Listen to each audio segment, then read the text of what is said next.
what we can do as remote viewers is see events that are, the larger the event in time, in the future, the larger the event, no matter how far it is, we can pick that up. If events are very large and they influence a lot of people, for instance, we can pick those events up thousands of years, I believe, thousands of years in the future. Okay? I think that we can do that. The reason we don't, as practicing professionals, don't turn a lot of attention to that is because there's no practical use right here on our watch, and so we just don't spend a lot of time in that area. And I think, and how would you validate how far out you are, figuratively speaking, anyway? So we don't do it. We're not there a lot.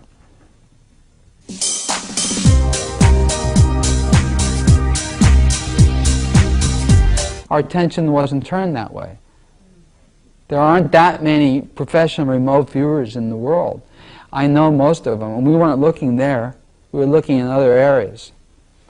You know, that's what we were doing, not there. Too. We're looking there now. We're looking at terrorism now. You know, we're looking at the next terrorist attack now, for what it's worth.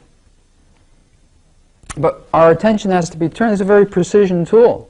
Where it's like a telescope. Where are you pointing this thing? If you're looking there at that star, you're not going to see this explosion over here. You're not going to see this quasar over here. You're not going to see this new planet over here because you're focused that way. Regardless of how big that is, you're focused this way, here.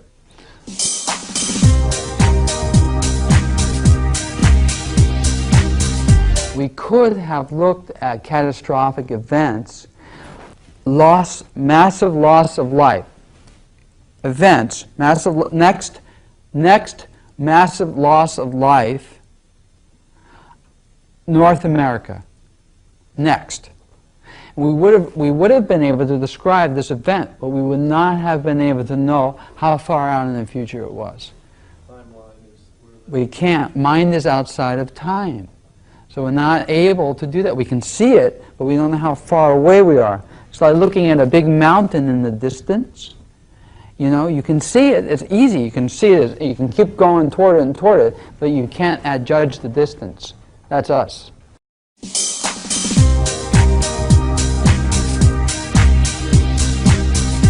Is the military still using remote viewers? The Chinese military is, but the American military is not. The Israelis use psychics.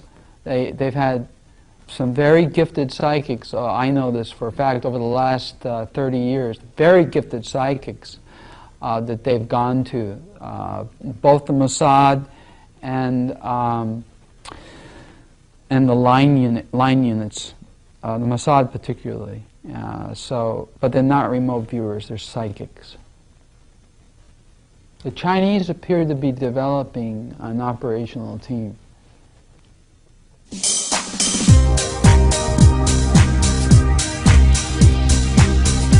This particular program, that went under various names, ended up as in the CIA's bailiwick as Stargate, but started out in the Army arena under other names, was so controversial. It was a hot potato, and nobody wanted to touch it with a 10-foot pole that was of star rank. Anybody with stars or destined to wear stars did not want anything to do with this program because it was experimental and hot. If something went wrong, you know, and the public found out that the U.S. military was using psychics to gain intelligence, and that you were the general that was associated with that, or the colonel, there goes your star. That's why. That's why it was abandoned, because it jeopardized, it placed in jeopardy the careers of a lot of officers. number one. Number two, there is another reason why it was abandoned. There were two officers, one a civilian intelligence official and the other an army general, that did see this as an end-all. And they were actually responsible for sending this down. An army general and a civilian scientist who were briefed on the remote viewing program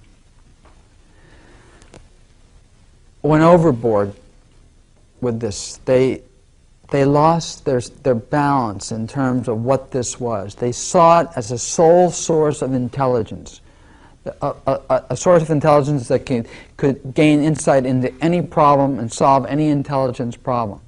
And we know, as intelligence officers, career officers, that you never go with only one source of intelligence. You go with three. You want three different sources, three different systems to tell you the same thing before you act on the information. These two officials they saw this as the goose that laid the golden egg in terms of intelligence, and wanted to act on only the remote viewing team's intelligence, and that was wrong. And in fact, in instances where our data was wrong, they were presenting it as correct. When we told them we don't know if we're right or not, we told these officials we don't know if we're 100% correct. They presented the data as being 100% correct. That took us down.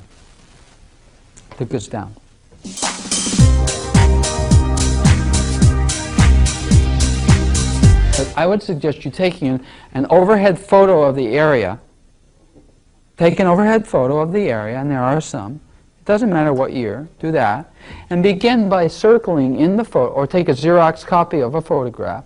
Circle, in turn, what specific things you're interested in.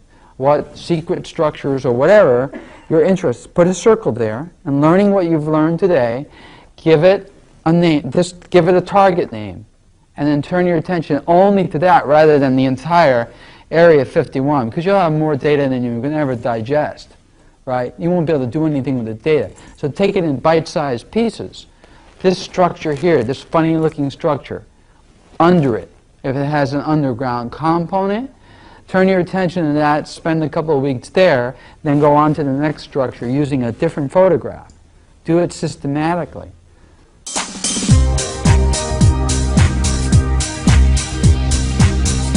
I have led expeditions of very wonderful scientists from the Skunk Works, from the Stanford Linear Accelerator, the head of the U.S. Space Station Life Support Team, some of the best scientists in this country. I have been the team leader out in the desert using our remote viewing data to take this team out in the desert and make measurements of hot zones where UFOs come and go. Okay? And we've got to validate the existence of the phenomenon. For me and for them, they wanted to know how these toys work, so they could reverse engineer them. But that's as far as we've gone in terms of really getting our teeth into the UFO problem. And that's good. It was adventurous enough for me. Welcome to the world of remote viewing. Remote viewing, or RV, is a skill that trains the unconscious mind to acquire knowledge about any person, place, thing, or event in the past, present, or future. RV was developed by the CIA and the United States military by studying how the best natural psychics acquire information. Your instructor throughout the Learn RV course, U.S. Army Intelligence Officer Major Ed Dames, was also the one and only Training and Operations Officer for the Defense Intelligence Agency's RV unit. With over 20 years of experience utilizing RV in top-secret military and private operations, Major Dames has refined remote viewing into a reliable tool that virtually anyone can master. For this demonstration on the effectiveness of remote viewing, you will be shown footage from a real-life training target provided to beginner students of Major Ed Dames. Major Dames has provided the students the target reference numbers, which act as a pointer to the actual target. These numbers are a way of assigning a target to a student while keeping them in the dark. The students have absolutely no previous knowledge of what the target is and are currently conducting the RV session strictly from the following RV protocol and allowing their unconscious to do the work. There is no guesswork involved with remote viewing. If the session is executed correctly, a student should always get the target correct. Now that the RV session is complete, let's take a look at what the class obtained for the target. We're starting to slice and dice this problem.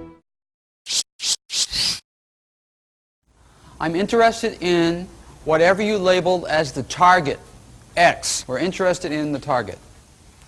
So whatever you labeled as X at your site, let's turn our attention to that. Now, he actually said that this is a shiny metallic ball in deep space. I mean, that's actually the information they came up with, that it's a spherical object. The mistake he made was calling it, and continuing to call it ball-shaped. Don't use a noun in stage 2, because that evokes AOL. If it's ball-shaped, maybe it's a ball, basketball, off you go. You know, spherical, not ball-shaped. Open, vast, empty, vacuum, space. He's in space. Void, vacuum, space, vacuum, deep space, spherical object moving through deep space. Now that the class has shared their session results, Major Dames will reveal the hidden target so the students may see the accuracy of their data.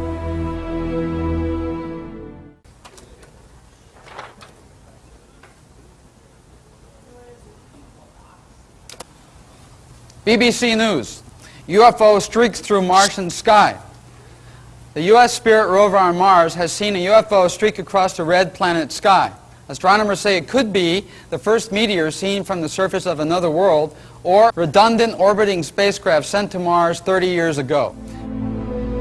As usual, the students were dead on describing the target. Though the process of using target reference numbers may seem confusing, it is only utilized for training students and providing blind targets to individuals. Trained remote viewers may assign their own cues and targets to themselves and still consistently obtain accurate results.